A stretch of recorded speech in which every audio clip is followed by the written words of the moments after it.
A pleasant afternoon. I am May Ann Kailan, And I am Teresa Rose Carate, your newscaster for this day. Globalization is an ongoing process, driven by a combination of political, economic, technological, and socio-cultural forces. the middle of this topic. A world of ideas. Media industry has a connection with cultural product. Thus, media industry is a spread of global trade without regard for traditional political borders. However, some have argued that media is a partial cause of globalization rather than just another globalized industry. Media is largely a cultural product. Transfer of such a product is likely to influence the recipient's culture. Globalized culture, globalized media. Content comes from the West, particularly from the United States. Darlene Dundumaya and Ivan Galvi give us the info.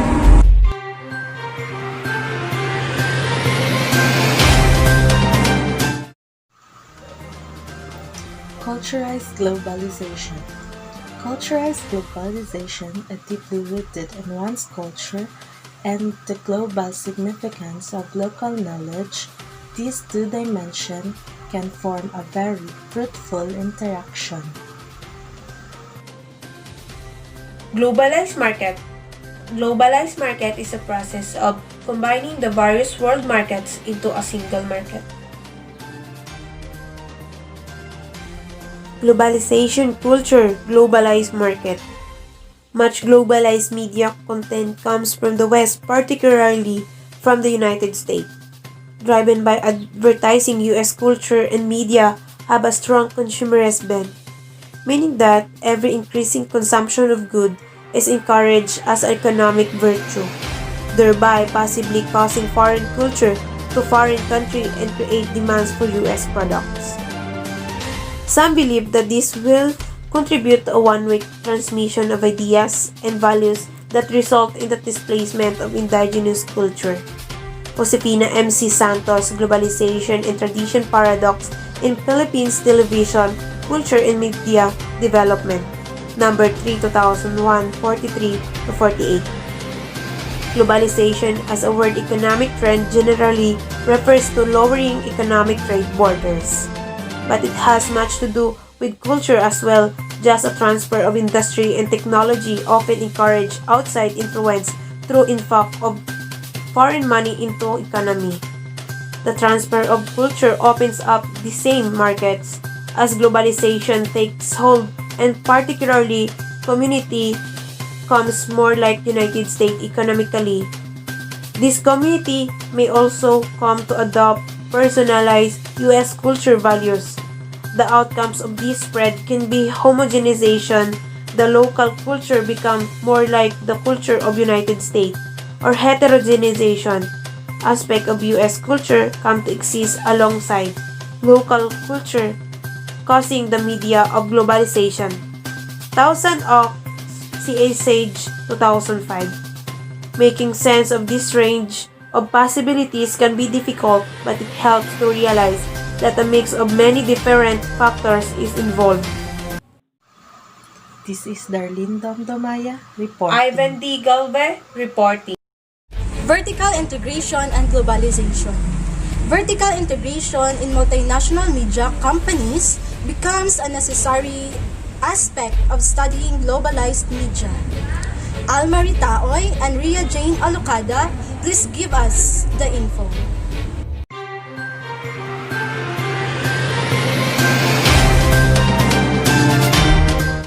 Vertical integration and globalization is where two businesses at different stages of the supply chain join together. Vertical integration and globalization. Vertical integration is a process of a company expanding its operation, either backward vertical integration and forward vertical integration. Vertical integration and its connection to globalization is where two businesses at different stages of the supply chain join together. One example is that of Netflix. It was originally only a platform for producers of content. Since its inception, it has vertically integrated so it not only not distributes the final content, but also produces it through Netflix originals. But what really is the connection of globalization to vertical integration? After centuries of technological progress and advances in international cooperation, the world is more connected than ever. Globalization is the word used to describe the growing independence of the world's economies, cultures, populations, brought about by cross-border trades in goods and services, technology, and flows of investment. So globalization is a big part to the vertical integration. It helps a mere store to be a supermarket. Globalization helps a company to grow more and popular. Vertical integration is a process of a company expanding its operations, either backward vertical integration or forward vertical integration. Backward into an industry that produces imports for the company's product. Forward into an industry that distributes, or sell the company's product. A vertically integrated firm is one that performs value chains activity along more than one stage of an industry's overall value chain. Value chain vertical integration includes expanding the firm range of a value chain activities backward into sources of supply and/or forward toward end users. This is Regine S. Alocada reporting. This is Almarie Taoy reporting. Foreign markets and Titanic. Worth considering is the reciprocal influence of foreign culture on American culture. Angela Marillosa and Kira Grace Langong, please give us the info.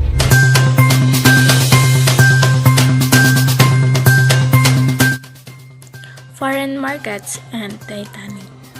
Foreign markets are any markets outside of a company's own country.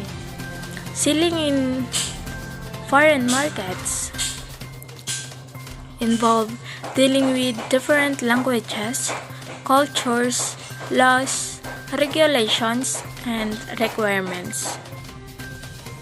Foreign markets and Titanic. Simple concerns over the transfer of culture are not the only or most significant worries caused by the spread of American culture and values.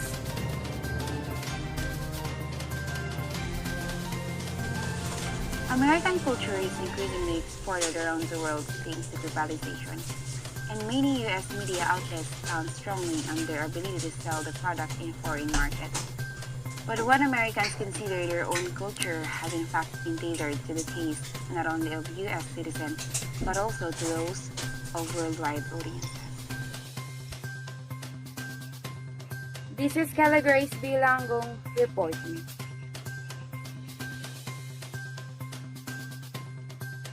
This is Angela Marillosa reporting.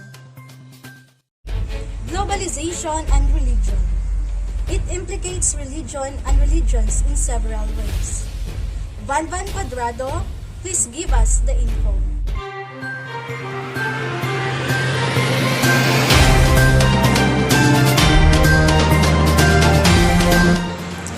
Globalization and religion. Globalization refers to the historical process by which all the world's people increasingly come to live in a single social unit. It implicates religion and religions in several ways. From religious or theological perspectives, globalization calls for religious response and interpretation. Yet, religion and religions have also played important roles in bringing about and characterizing globalization. Among the sequences of this implication for religion have been that globalization encourages religious pluralism. Globalization and religion is the historical process by which all the world's people increasingly come to live in a single social units. Globalization helps to increase greater religious tolerance and acceptance of other culture and religion that enhances our mind, knowledge, and etc. With globalization, religion becomes a culture of pluralism that teach us to respect of other religions. In one country, people from different religions live in harmony and peace, and also respect one another. Media and technology play an important role to spread the ideas of every religion so that people can know about every religion can choose the right path of their life. For example, website provides opportunities to contact with others worldwide and gives information and explanations about different religions regardless of his or her geographical location so that religious ideas can be spread everywhere. Through various TV channels, radio, internet, and etc., religious ideas are disseminated as purely religious channels created for the strengthening and the fortification of Islam. Through media, we can learn about every religion that enhances and broadens our mind and knowledge. We can say that globalization increases the capacity to strengthen, tolerate, and respect for every religion. Globalization also brings negative impact on religion. For example, by breaking traditional beliefs as people are more connected with the world that sometimes weakens their own religious beliefs. And globalization in religion helps to increase greater religious tolerance and acceptance of other culture and religion that enhances our mind and knowledge. This is Chris Vanessa Jane Olser Cuadrado reporting. Religious perspective on globalization.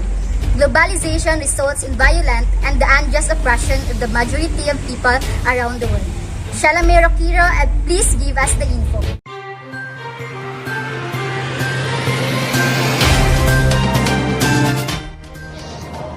Religious perspective on globalization.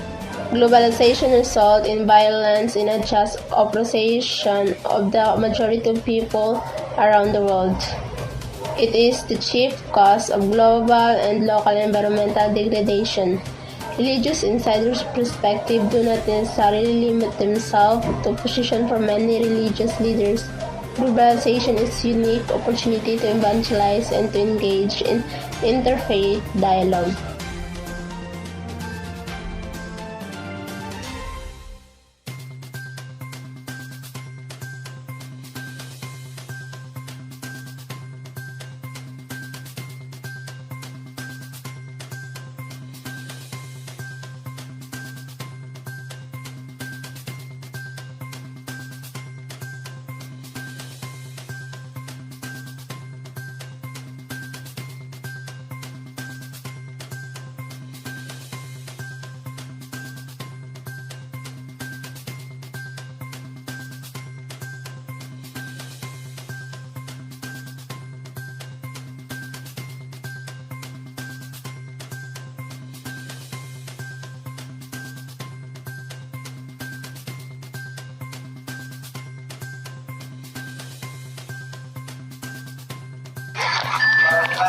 Religious perspective on globalization.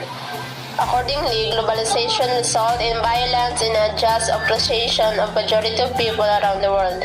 It threatens local and indigenous culture, imposing a particularly heavy burden on women. It is the chief cause of global and local environmental degradation, again to the principal detriment of the mass or marginalized humanity.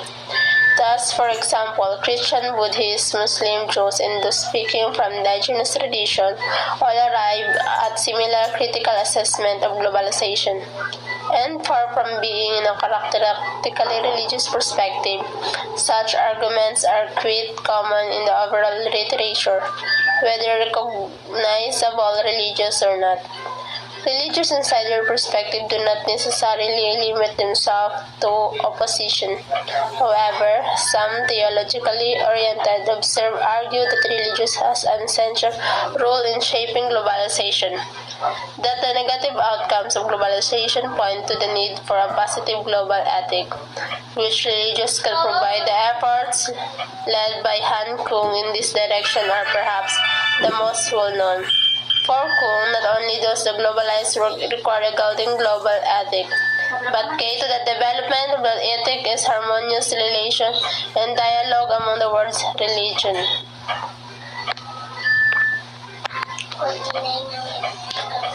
The relationship between religion and globalization is complex, one with new possibilities and furthering challenges. Religion summarizes the definition of globalization due to the fact that it can be spread more efficiently than ever before through the use of different technological tools. Globalization has great impact on religions as people and culture move across the globe. As ideas are mobilized and transported by media technology, the religious globalization will go on and on. This is Rocairo Shalamay reporting. Globalization perspectives seeking to include religion. Zaira Pacquiao, please give us the info.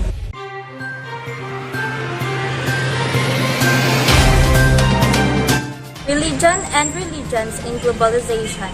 It is focused on observation of the role that religious systems play as powerful cultural resources for asserting identity and seeking inclusion in global society. Religion and religions in globalization is all about faith and religions.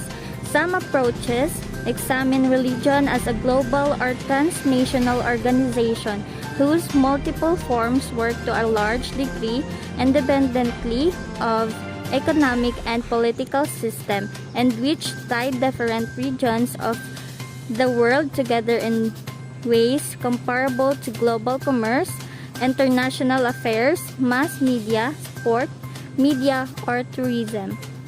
The position that religious systems play as powerful cultural tools for claiming identity and seeking inclusion in global society, particularly among less powerful and oppressed communities, is also a related subject of observation.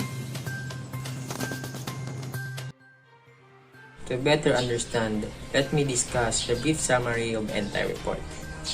Media industry in many ways perfect for globalization, for the spread of global trade without regard for a traditional political borders. Media is largely a cultural product. In the transfer of such a product is likely to influence the recipient's culture. Globalized culture, globalized market. Globalization as a world economic trend generally refers to the lowering of economic trade borders, but it has much to do with culture as well. Homogenization. The local culture becomes more like the culture of the United States. Heterogenization. Aspect of US culture come to exist alongside local culture, causing the culture to become more diverse. Integration and globalization. Media rely on the speedy ability to react to current events and trends. A vertically integrated company can do all this in globalized rather than a localized marketplace. Different branches of the company are already able to handle different markets. Vertical integration is a strategy whereby a company owns or controls its suppliers, distributors, or retail location to control its value or supply chain. Foreign markets and Titanic. Globalization presents legitimate concerns about the endangerment of indigenous culture. Nevertheless, simple concern over the transfer of culture are not the only or even the most significant worries caused by the spread of American culture and values. Globalization and religion. Globalization refers to the historical process by which all the world's people increasingly come to live in a single social unit. Religious perspective on globalization. It is the chief cause of global and local environmental degradation. Again, to the principal treatment the mass of marginalized humanity. Some theologically oriented observers argue that religion has an essential role in shaping globalization, that the negative outcomes of globalization point to the need for a positive global ethic. which religion can provide, according to Hans Kung. Not only does not globalized world require a guiding global ethic, but key to the development of the ethic is harmonious relation and dialogue among the world's religions. Religion and religions and globalization. Globalization perspective seeking to include religion have taken several directions, of which the following are likely the most significant. First, certain approaches analyze religion as a global or transnational institution. Second, religious system play as powerful culture resources for asserting identity and seeking inclusion in global society. Third, attempting to show how the Reformation and spread of religions have been an integral dimension of globalization. This is Charles P. Benedicto, report. The internet is the most effective Instrument we have for globalization. This is May Ann Kailan, and Teresa Rose Clarete, and this is the Contemporary News Report.